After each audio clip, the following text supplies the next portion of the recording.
voici encore devant ton trône de grâce. Père, nous sommes là devant toi pour obtenir grâce et miséricorde. Ce matin, nous sommes là encore pour te prier. Nous sommes là encore pour nous approcher de toi. Permets-nous encore de te vivre encore ce matin. Révèle-toi encore à nous ce matin. Ce matin, il y a une maman qui est venue, il y a un papa qui est venu, il y a un jeune qui est venu. Et tous, nous voulons te voir.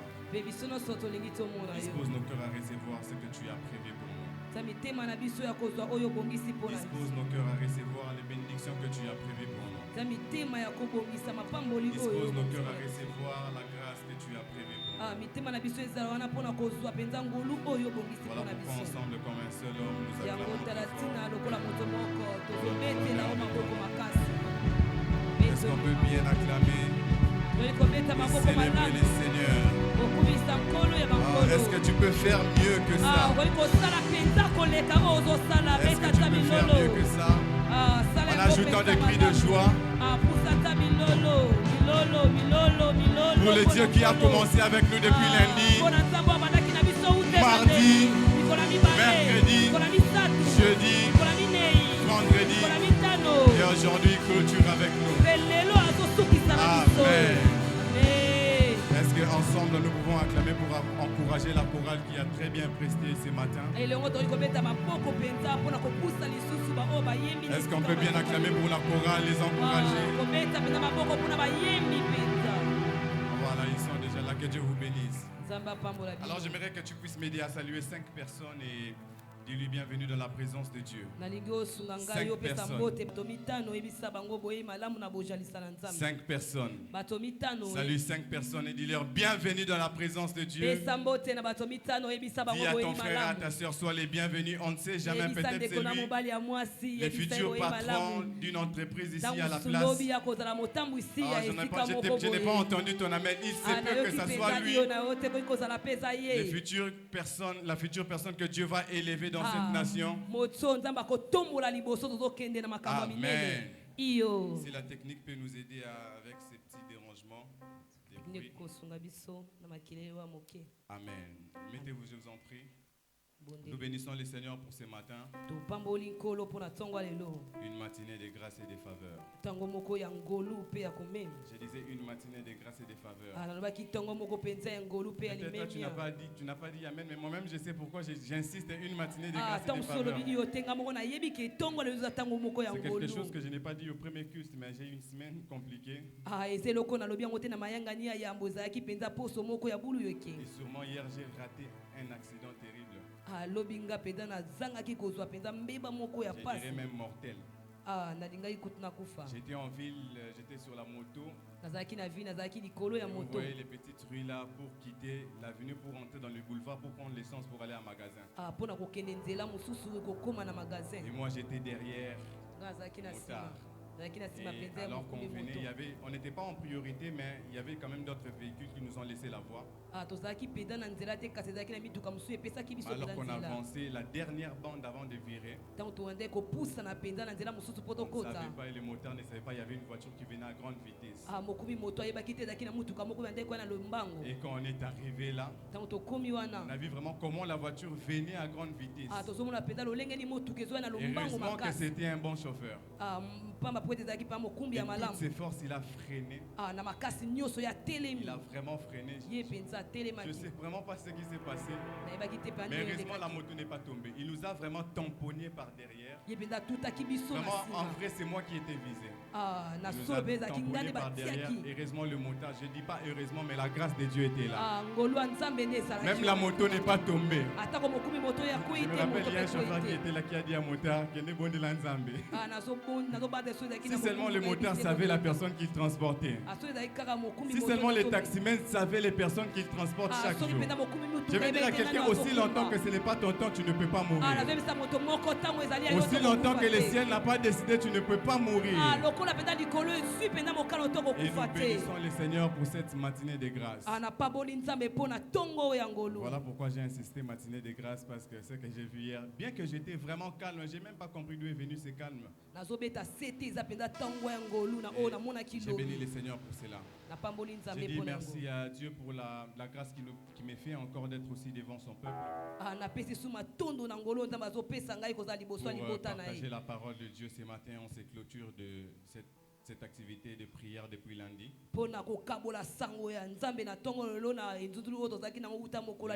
Mardi, mercredi, jeudi, vendredi, aujourd'hui, dimanche, je dis merci à notre papa le révérend Alexis Chimanga pour la marque de confiance. Et mes remerciements vont droit aussi aux encadreurs de la jeunesse pour leur marque de confiance. Pour me placer dans ces programmes de la jeunesse. Et plus aussi pour clôturer ces programmes de la jeunesse qui a commencé depuis le premier dimanche, comme la première semaine du mois de juillet. Et nous avons vu comment est-ce que Dieu a utilisé nos frères et sœurs que nous connaissons. Que nous mangeons avec eux d'ailleurs. Je vais le dire en lingala, peut-être que tout donne de la rabango foufou. Mais voir la manière dont Dieu les a utilisés ici, c'était extraordinaire et formidable. Et il y a de quoi bénir Dieu pour notre jeunesse. Il y a de quoi bénir Dieu pour cette église. Comme je l'ai dit au premier culte, je me suis rendu compte que au-delà du pasteur Pajot, pasteur Girès, Cordon Gloire, Cordon Fila, Cordon Sony, il y a encore du potentiel ici à l'église. Et la file va continuer encore. Et nous croyons que Dieu va encore faire de grandes choses au milieu de nous. Et lorsque j'ai vu ça, j'ai clairement compris qu'il y a un travail que Dieu veut faire par cette église, par la jeunesse de l'église. Et il y a clairement une mission qui est attachée à la jeunesse de cette église. Et lorsque peut-être je parle de la jeunesse, je ne parle pas de la jeunesse comme étant le département de jeunes. Je parle de la jeunesse comme étant les jeunes qui sont à l'église. Et je crois vraiment que Dieu veut faire des grandes choses au milieu des jeunes de nos églises. Et qui va vraiment impacter les mondes. Ça sera au-delà de la nation. Je le crois fortement dans mon cœur. Je ne t'ai pas entendu dire Amen. Est-ce que nous pouvons encourager les seigneurs en acclamant pour tous ces jeunes, ces serviteurs, ces servants de Dieu, le frère Nathan, le frère Vinci, la servante de Dieu Déborah, le frère Gentil, le frère Rabbi, ils sont tellement nombreux, d'autres même que vous ne connaissez pas, mais qui sont un canal de bénédiction des personnes que Dieu a choisies. Amen. Alors nous allons lire un texte de la Bible qui va nous introduire à notre exhortation de ce matin. Et après, je vais conduire une ligne de prière. Et après, on va clôturer ce culte. Je suis dans le livre d'Ésaïe 41, le verset 8 à 13. Ésaïe 41, 8 à 13. Est-ce que nous pouvons nous lever pour lire, honorer la parole de Dieu? Ésaïe 41, le verset 8 à 13. Je vais faire l'effort en ce deuxième culte d'être vraiment bref parce qu'on doit passer un temps de la prière. La Bible déclare dans Ésaïe 41, 8 à 13, le verset 8 dit: Mais toi, Israël, mon serviteur, Jacob que j'ai choisi, race d'Abraham que j'ai aimé, toi que j'ai pris aux extrémités de la terre et que j'ai appelé d'une contrée lointaine, à qui j'ai dit: Tu es mon serviteur, je t'ai choisi et ne te rejette point. Le verset 10: Ne crains rien car je suis avec toi, ne promène pas des regards inquiets car je suis ton Dieu, je te fortifie, je viens à ton secours. Je te soutiens de ma droite triomphante. Voici, ils seront confondus, ils seront couverts de honte, tous ceux qui sont irrités contre toi. Ils seront réduits à rien, ils périront ceux qui disputent contre toi. Tu les chercheras et ne les trouveras plus. Ceux qui te suscitaient querelle, ils seront réduits à rien, réduits au néant, ceux qui te faisaient la guerre. Car je suis l'Éternel ton Dieu, qui fortifie ta droite, qui te dit: Ne crains rien, je viens à ton secours. Amen. Alors mon sous-thème de ce matin pour clôturer ce temps de prière, c'est: Ne crains rien, je viens à ton secours.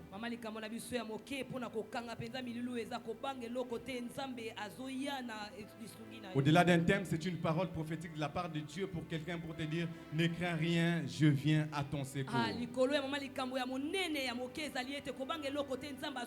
Je ne sais pas sais par quoi, je ne sais pas quel était le sujet de tes prières durant cette semaine. Les sujets pour lesquels tu as prié et tu voulais voir la main de Dieu à l'œuvre. Les sujets pour lesquels tu as imploré la grâce et la miséricorde de Dieu. Mais ce matin, Dieu m'envoie avec une parole vers toi pour te dire: ne crains rien, je viens à ton secours. Ce matin, Dieu m'envoie vers toi pour te dire: ne crains rien, car Dieu vient à ton secours. Lorsque nous lisons la Bible de Genèse à Apocalypse, nous allons remarquer qu'il y a des hommes qui ont cherché Dieu. Il y a des hommes qui se sont mis à la recherche de Dieu. Ils se sont privés même de certaines choses pour chercher Dieu. Et là nous voyons l'exemple de Mardoché même et Esther, toute une nation, le juif, qui se sont mis à chercher Dieu. Ils étaient en train de chercher Dieu pour implorer sa miséricorde et sa grâce.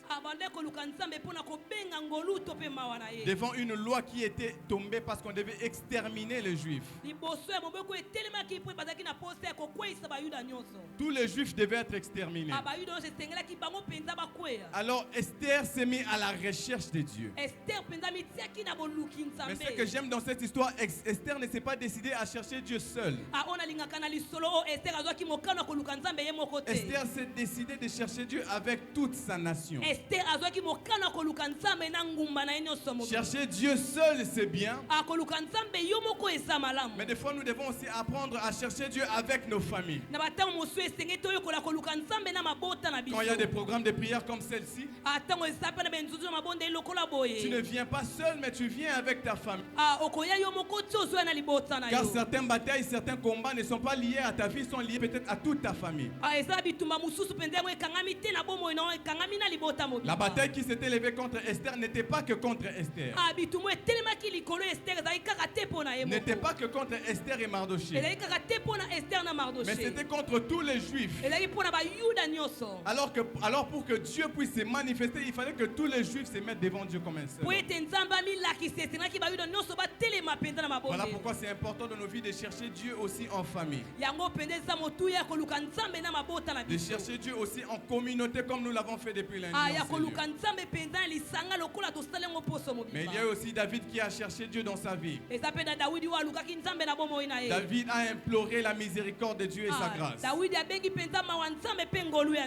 David a cherché Dieu parce que David avait réellement besoin de Dieu. Une vérité que nous devons savoir. Peut-être tu me diras, la retraite prend fin aujourd'hui, je n'aurai plus le temps de venir prier les vendredis et chercher Dieu. Je n'aurai plus le temps de venir trop à l'église pour chercher Dieu parce que j'ai eu ce que je voulais. Dieu a déjà exaucé mes prières, je ne viendrai plus. C'est une erreur grave de dire ce genre de choses. Parce que dans nos vies, nous aurons continuellement besoin de Dieu. Et David avait continuellement besoin de Dieu. Et c'est un homme qui cherchait Dieu à tout moment. Comme je le disais, une vérité à savoir, c'est que derrière chaque victoire se cache un autre combat.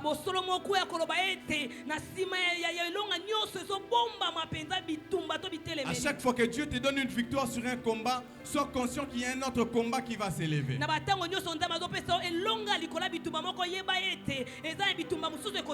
À chaque fois que Dieu te permet de passer à la prochaine saison de ta vie, sache que là-bas aussi à la prochaine saison, il y a des prochaines batailles qui t'attendent. Et lorsque David a fait tomber Goliath, nous le savons tous. Est-ce qu'on peut arranger les sons? C'est comme s'il y a des retours qui dérangent. Lorsque David a fait tomber Goliath, Goliath le géant est tombé. David est passé à la prochaine saison de sa vie. David n'est plus le petit David qu'on connaissait, mais David est directement entré dans l'armée.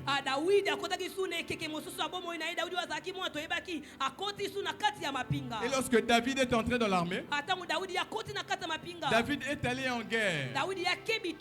Lorsque David est allé en guerre, il a remporté la victoire. Et lorsque David rentre Lorsque David rentrait dans cette atmosphère-là de la victoire, les femmes étaient en train de chanter pour David. C'était une victoire. Une autre parenthèse, derrière chaque victoire, il y a l'honneur et la gloire qui s'attachent à nous. Il y a l'honneur et la gloire qui revient à Dieu. Mais il y a aussi les miettes de l'honneur et de la gloire qui est attaché à nous. Et lorsque David rentre dans cette victoire, automatiquement dans sa vie, il y a un ennemi qui s'élève. Il y a un autre ennemi qui s'élève dans la vie de David. David a eu la victoire sur les Philistins qui étaient ses ennemis. Mais derrière cette victoire, il y a un autre ennemi qu'on appelle Saoul qui s'est élevé contre la vie de David. Et à partir de ce jour où Saoul a voulu mettre fin à la vie de David. Et si David n'avait pas cherché Dieu, David n'allait pas arriver au trône. Et voilà pourquoi nous devons chercher Dieu continuellement. Car derrière les victoires se cachent des combats. J'aime ce que la Bible déclare dans 1 Chronique 16, le verset 11. Ayez recours à l'Éternel et à son appui. Cherchez continuellement sa face. La face de Dieu, on ne cherche pas que par semaine. On doit le chercher chaque jour. Chaque jour, lorsque tu quittes ta maison, avant de sortir, sois sûr que tu as recherché sa face. Sois sûr que tu as eu un moment d'intimité avec Dieu. Parce que parmi les raisons pour lesquelles nous devons chercher Dieu, nous devons chercher Dieu parce que Dieu ne nous donne pas la providence, mais Dieu est notre providence. Nous devons chercher Dieu parce que Dieu est notre providence. Dieu ne donne pas que la providence, mais rien que sa présence est une assurance de la providence parce que lui-même il est la providence. C'est ainsi que David pouvait dire: l'Éternel est mon berger, je ne manquerai de rien. Je ne vais pas manquer de rien parce qu'il va me donner, mais je ne manquerai de rien parce que ma providence est mon berger. Et je ne manquerai de rien parce que ma providence marche avec moi. Ce matin, j'aimerais faire une première déclaration sur la vie de quelqu'un en ces lieux. Je déclare sur ta vie qu'à partir de maintenant, Dieu sera ta providence. Dieu sera la providence de ta famille. Dieu sera la providence de ton travail. Dieu sera la providence de tes études. Dieu sera la providence de tes projets. Dieu sera la providence de tout ce que tu fais. Nous devons le chercher parce qu'il ne donne pas que la providence, mais lui-même il est la providence. Nous devons le chercher aussi pour ressembler à Jésus. Plus nous le cherchons, plus nous allons devenir à l'image parfaite du Christ. Alors rapidement, je vais entrer dans le texte que nous avons lu. Il y a deux choses que Dieu a voulu faire comprendre les enfants d'Israël par le prophète Isaïe dans ce texte.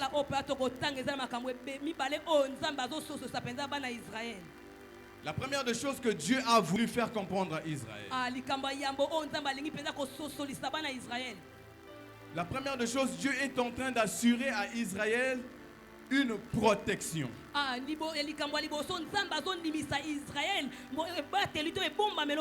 Dans ce texte, Dieu est en train d'assurer à son peuple une protection. La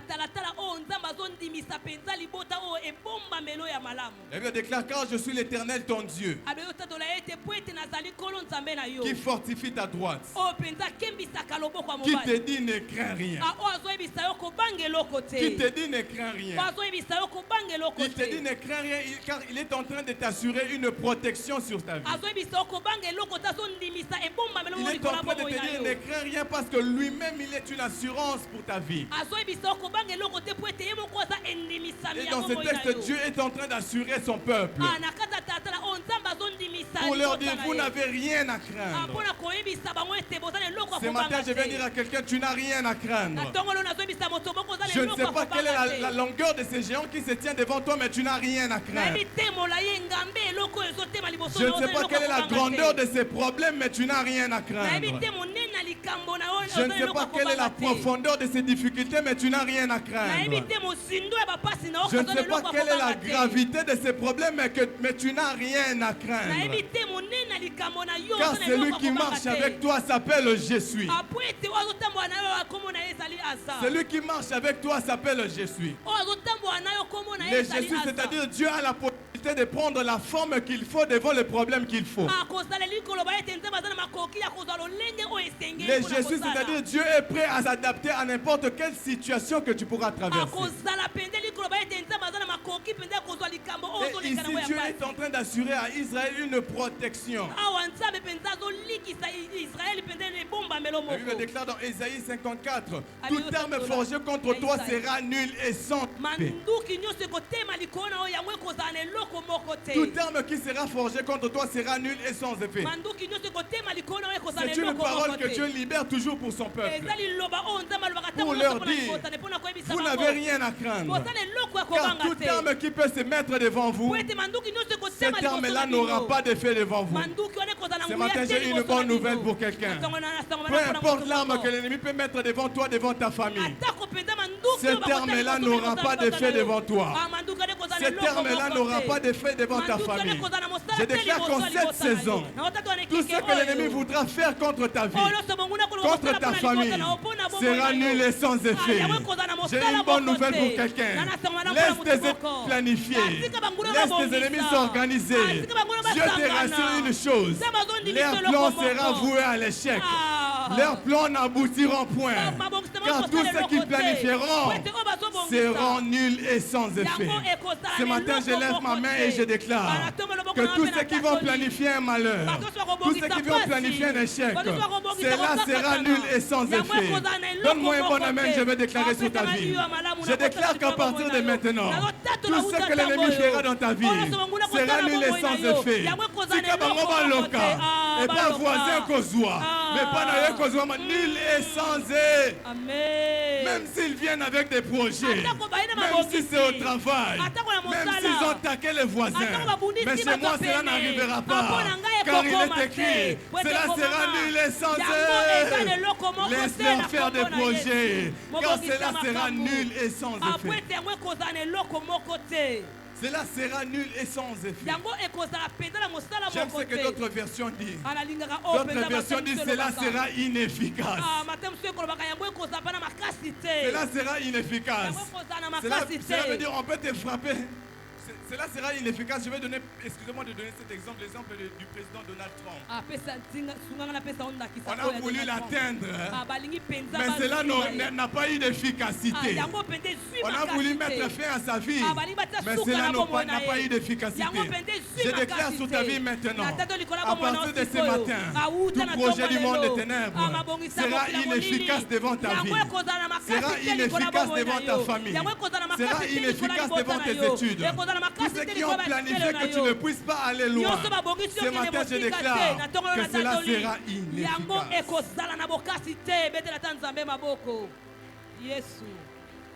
Et la deuxième des choses que Dieu est en train de parler par son prophète, Dieu est en train d'annoncer son intervention. Dieu est en train d'annoncer son intervention. En quelque sorte, Dieu veut faire comprendre au peuple, préparez-vous, ne soyez pas distraits. Mon intervention est déjà en chemin. Préparez-vous, ne soyez pas distraits. Ma main est déjà en marche. Préparez-vous, ne soyez pas distraits. J'ai déjà libéré quelque chose sur vous. Ce matin, je vais dire à quelqu'un, prépare-toi, ne sois pas distrait. Après ce moment de prière, il y a quelque chose que le ciel a relâché sur ta vie. Prépare-toi à recevoir cela. Tu es en train d'annoncer son intervention. Il est en train de dire, je viens à ton secours. Je viens à ton secours. Je viens à ton secours. Ce matin, j'ai une bonne nouvelle pour quelqu'un. Dieu vient à ton secours. Tu as cherché l'Éternel. Et ce matin, l'Éternel vient à ton secours. Je ne sais pas quel est ce problème, mais j'ai une bonne nouvelle. L'Éternel arrive à ton secours. J'aime ce que la version d'Arbi dit. La version d'Arbi dit, moi, je t'aiderai. Car moi, l'Éternel, ton Dieu, je tiens ta droite. Moi qui te dis, ne crains point, je t'aiderai. Ne crains point, je t'aiderai. Les hommes ont refusé de t'aider. Ce n'est pas grave. Ta famille a refusé de t'aider comme Jephthé. Ce n'est pas grave. Tu as été abandonné sans aide. Ce n'est pas grave. Ce matin, je viens avec une bonne nouvelle de la part du ciel. Ce matin, je viens avec une bonne nouvelle de la part de Dieu pour toi. Dieu te dit, je t'aiderai. Là où les hommes n'ont pas voulu t'aider, ce matin, Dieu vient à ton aide. Là où les hommes n'ont pas voulu intervenir, ce matin, Dieu vient pour aider. Vous savez, dans la vie, des fois, on se sent abandonné. Des fois, on se sent seul. On a besoin d'une aide qui peut venir à gauche tout comme à droite. Comme David l'a dit, je lève les yeux vers les montagnes, d'où me viendra le secours. David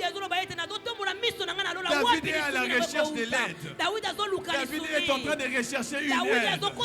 Mais ce matin, je vais dire à quelqu'un, ton aide ne viendra pas de gens, mais ton aide viendra de Dieu. Peut-être que les hommes t'ont abandonné. Peut-être que les hommes t'ont laissé. Mais Dieu a dit dans sa parole, il ne va pas te laisser, il ne va pas t'abandonner. Et ce matin, il viendra à ton aide. Il y a une histoire que j'aime beaucoup dans la Bible. Cet homme qui était en train de faire son voyage dans Luc 10. Le voyageur qui fait calmement son voyage. Mais arrivant au milieu du chemin, il a rencontré des brigands. On l'a frappé. On l'a tout arraché. Il n'avait plus rien. Cet homme avait besoin d'aide. Il avait besoin d'une aide. La Bible déclare que le sacrificateur est passé par là. Il a regardé. Il est passé. Le Lévite est passé par là. Il a regardé. Il a vu la situation. Mais il n'a pas agi en sa faveur. Mais la Bible continue. Il y avait un bon Samaritain. Il y avait un bon Samaritain. Ce matin, je t'annonce, il y a un bon Samaritain. Ce matin, je t'annonce, il y a un bon Dieu. Il y a un bon Dieu. Il y a un bon Dieu qui est déjà en marche. Il y a un bon Dieu qui vient à ton aide. Là où les hommes n'ont pas intervenu en ta faveur, Dieu va intervenir en ta faveur. J'ai envie de prophétiser sur la vie de quelqu'un. Ce matin, je prophétise et je déclare, là où les hommes ne t'ont pas aidé par rapport à tes doses, le ciel va t'aider. Là où les hommes ne t'ont pas aidé pour t'introduire, le ciel va t'aider. Là où les hommes ne t'ont pas aidé à faire tomber les géants, le ciel va t'aider. Le ciel va t'aider. Le ciel va t'aider. Mais ce que j'aime toujours dans ce texte, c'est que Dieu parle à Israël. Mais à un moment, Dieu fait une distinction. Il dit, mais toi, Israël, mon serviteur, Jacob que j'ai choisi, race d'Abraham que j'ai aimé. Il y a 3 noms que Dieu est en train de citer à son prophète. Il parle d'Abraham, il parle de Jacob, et ensuite il parle d'Israël. Ici Dieu est en train de faire comprendre quelque chose à son peuple. Il est en train premièrement de les ramener à l'alliance d'Abraham. Deuxièmement, il est en train de les ramener à Jacob qui était le processus de Dieu. Et troisièmement, il est en train de les ramener à Israël qui est le produit fini de Dieu. Pour leur dire, vous êtes sortis d'une alliance. Vous êtes passés par un processus de voleur et transformés en Israël qui est le produit fini. Nous aujourd'hui étant qu'enfants de Dieu, nous sortons d'une alliance en Jésus-Christ et nous sommes passés par la transformation entre l'ancien homme et le nouveau et nous sommes en train d'aller vers un processus du produit fini. Je veux dire à quelqu'un, ce que tu traverses aujourd'hui n'est pas réellement toi. Dieu est en train de t'amener vers un produit fini. Jacob n'est pas le produit fini. Jacob n'est rien d'autre que le processus. Cette situation-là n'est rien d'autre que le processus par lequel Dieu permet que tu traverses afin que tu sois le produit fini. Le produit fini ne demeure pas dans le puits. Le produit fini ne demeure pas en prison. Le produit fini s'assoit à la droite des pharaons. Le produit fini s'assoit à la droite des pharaons. Je déclare que quelqu'un ce matin, que Dieu t'introduise dans un processus du produit fini. Lorsque les hommes te verront, qu'ils puissent dire que cet homme est passé par le processus de Dieu. Et rapidement, nous allons voir quelques points et après nous allons prier.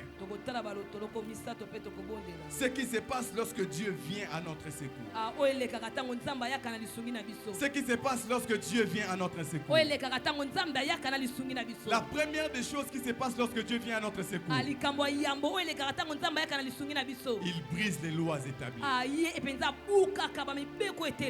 Lorsque Dieu vient à notre secours, il commence par briser les lois établies.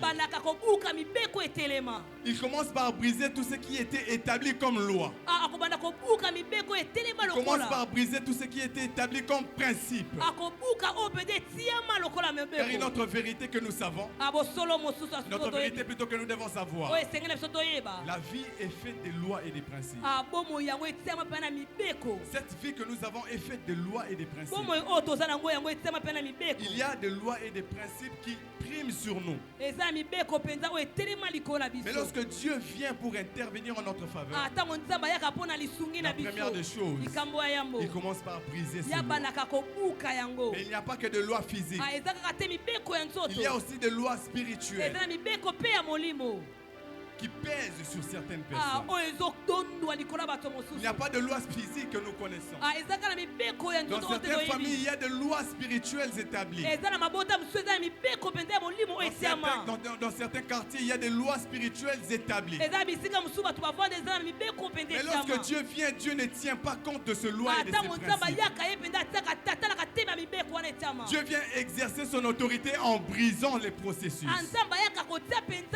Dieu vient exercer son autorité en brisant ses lois.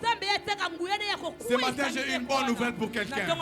Peu importe la loi qui pesait sur ta famille, peu importe la loi qui pesait sur ta vie, Dieu vient à ton secours et ces lois-là seront brisées au nom de Jésus. Dans la Bible, il y a une histoire que j'aime bien. La piscine de Bethesda. De cet homme qui était à la piscine de Bethesda. La Bible dit que cet homme a fait 38 ans. Pas de secours pour lui. Mais il y avait une chose qui était dans cette piscine. Plutôt pas une chose, je parlerai d'une loi tout comme d'un principe. La loi tout comme le principe qui régissait cet endroit-là. C'est que tu ne peux pas avoir la guérison si on ne te jette pas dans la piscine. La guérison était conditionnée. Aujourd'hui, dans plusieurs familles, il y a des choses qui sont conditionnées. Dans plusieurs travails, il y a des promotions qui sont conditionnées. Ces choses sont des lois et des principes. Parfois qui nous empêchent d'aller à la prochaine saison et à la prochaine étape. Ici, cet homme est à la piscine. Il veut avoir la guérison. Mais il est limité par la loi et les principes. La loi loi et les principes n'est toujours pas facile. Parce que imaginez-vous un homme qui est d'abord malade. Il n'est pas fort dans son corps. Et la loi dit, lorsque l'ange descend, agite l'eau, c'est lui qui descend en premier à sa guérison. Mais bon, je suis malade. Comment j'aurai cette capacité de faire ces grands mouvements pour profiter? Je suis dans une situation compliquée. Comment je ferai pour trouver solution? Il était bloqué par la loi. Il était bloqué par les principes. Parmi les choses qui l'ont empêché d'avoir la guérison, il y avait aussi les principes. Car les principes ne permettaient pas à sa situation d'être plus rapide pour avoir la guérison. Aujourd'hui, il y a des gens qui sont dans des familles où il y a déjà des lois et des principes. On te dit que tu ne peux pas sortir d'ici si tu n'es pas grosse. Ici, vous ne pouvez pas vous marier. Ici, tu ne peux pas aller dans le mariage sans qu'il y ait peut-être quelqu'un qui meurt dans la famille. Ce sont des lois et des principes. Parfois, ces lois et des principes nous empêchent de vivre la maladie. Et ces lois-là étaient une barrière pour cet homme. Il avait le bon vouloir d'expérimenter la guérison. Mais la loi et le principe ne lui ont pas facilité la tâche. Mais ce matin, j'ai eu une bonne nouvelle. La loi et les principes t'ont empêché de toucher à certaines choses. Mais Dieu vient à ton secours pour manifester sa grâce.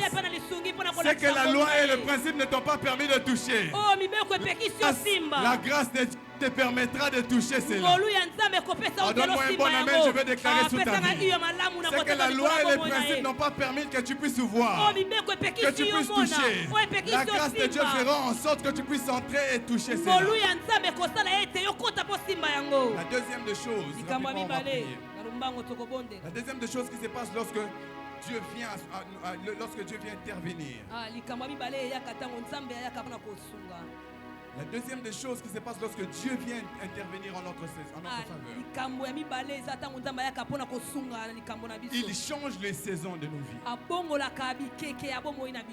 Dieu change les saisons de nos vies.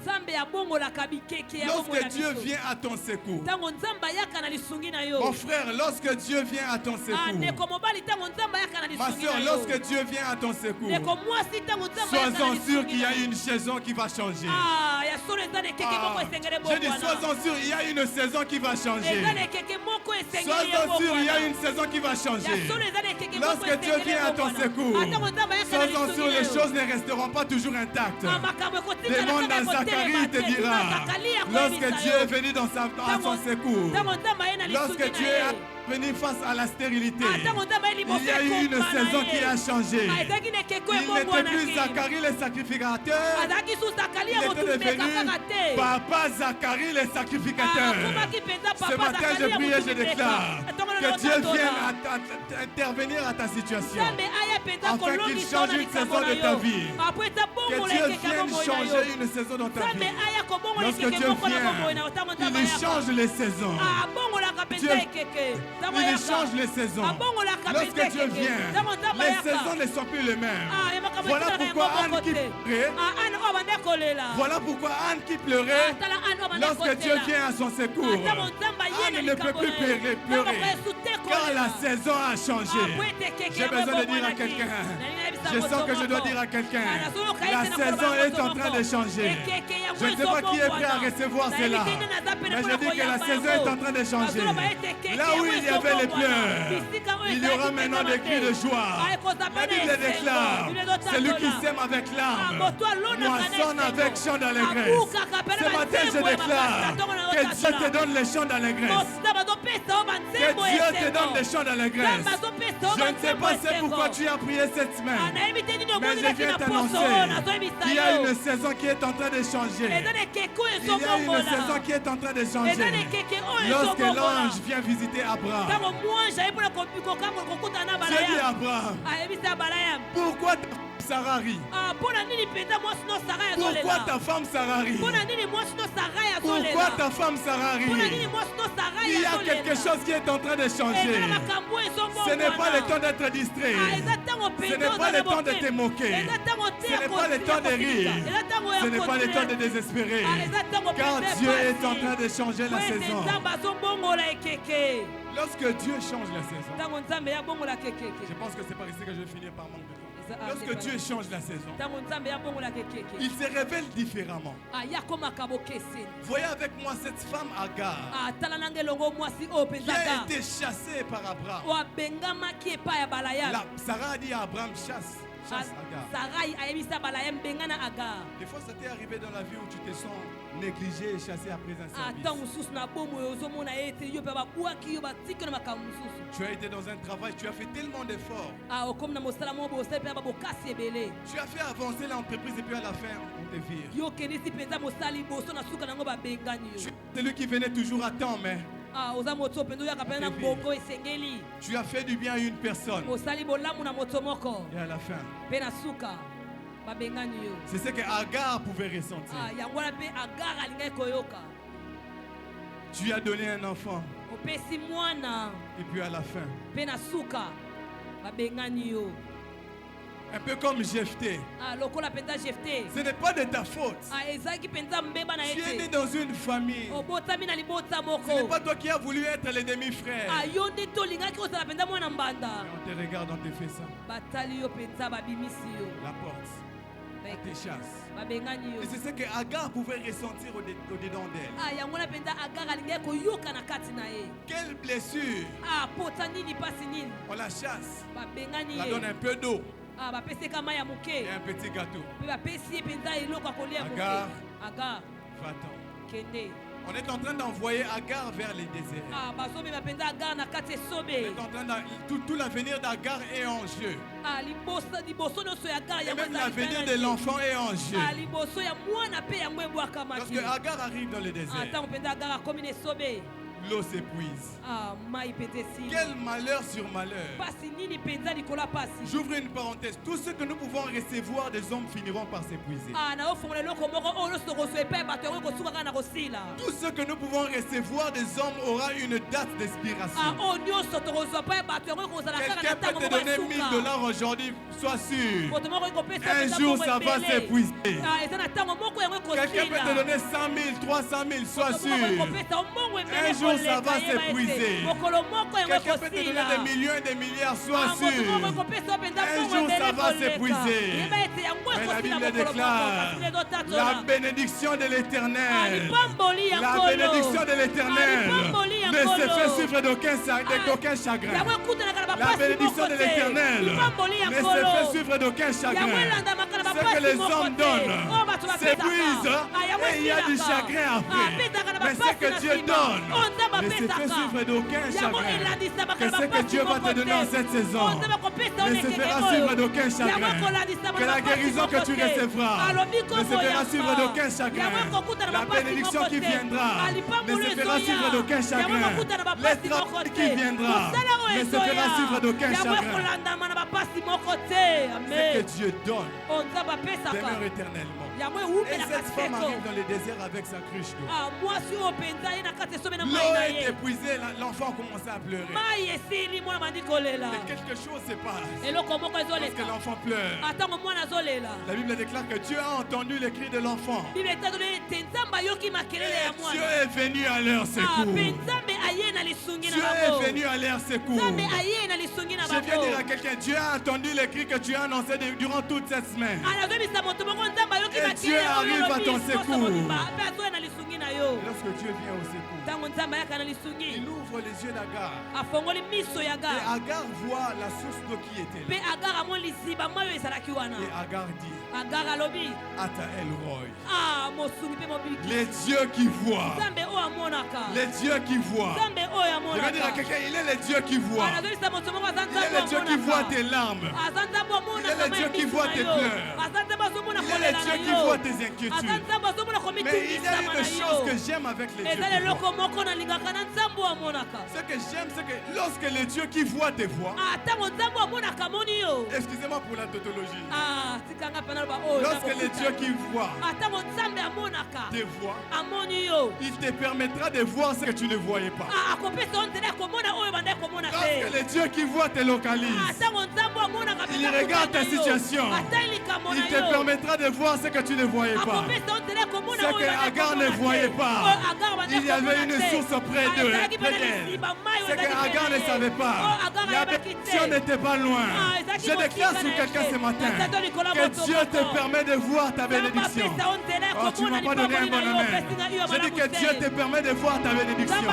Que Dieu te permet de voir les choses que tu ne voyais pas avant. Si avant tu ne voyais pas sa main à l'œuvre, qu'à partir de maintenant que tu commences à voir, qu'à partir de maintenant que tu commences à voir, il dit à Moïse, j'ai entendu les cris des enfants d'Israël. J'ai vu leur souffrance. Je suis venu à leur secours. Et lorsque Dieu est venu au secours des enfants d'Israël, Dieu les a vus et Dieu les a permis de commencer à voir des prodiges. Israël ne voyait plus de prodiges depuis un temps. Mais lorsque Dieu les a localisés, ils sont entrés dans une saison de prodiges et de miracles. Je déclare sur quelqu'un ce matin que Dieu t'introduise dans une saison de prodiges et de miracles. Je dis que Dieu t'introduise dans une saison de prodiges et de miracles. Oh, je déclare que Dieu t'introduise dans une saison de prodiges et de miracles. David dit, je suis un prodige. Moi-même David, je suis un prodige. À partir de maintenant, Dieu t'introduit dans une nouvelle saison. Tu ne seras plus que toi, homme, personne, mais tu seras un prodige. Lorsque les hommes te regarderont, ils diront, voilà ce que la main de Dieu peut faire dans la vie d'un homme. Que Dieu t'introduise dans ces choses. Et pour finir, je vais lire ces textes et on va prier. Ésaïe 41, le verset 20. Afin qu'ils voient, qu'ils sachent, qu'ils observent, qu'ils considèrent que la main de l'Éternel a fait ces choses. Lorsque Dieu le fera, ils le verront. Lorsque Dieu le fera, les hommes verront. Lorsque Dieu le fera pour ta famille, les gens verront. Ton quartier verront. Ceux qui te connaissent verront.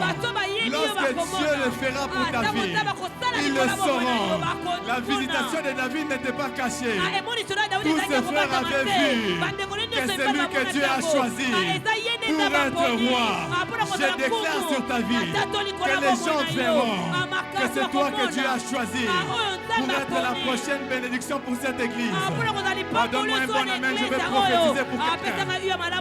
Je déclare que les hommes verront que Dieu t'a choisi pour que tu sois un signe et un prodige de ce que Dieu peut faire dans la vie d'un homme.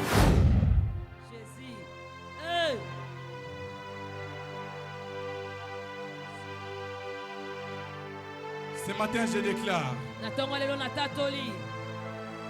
tel que Dieu me l'a dit de le faire, je déclare sur ta vie, à partir de maintenant, Dieu t'introduit dans une nouvelle saison. Je ne dis pas que Dieu va t'introduire. Je dis que Dieu t'introduit maintenant. Et même alors que je déclare, je vois des atmosphères qui se lient à des gens. À partir de maintenant, Dieu t'introduit à une nouvelle saison.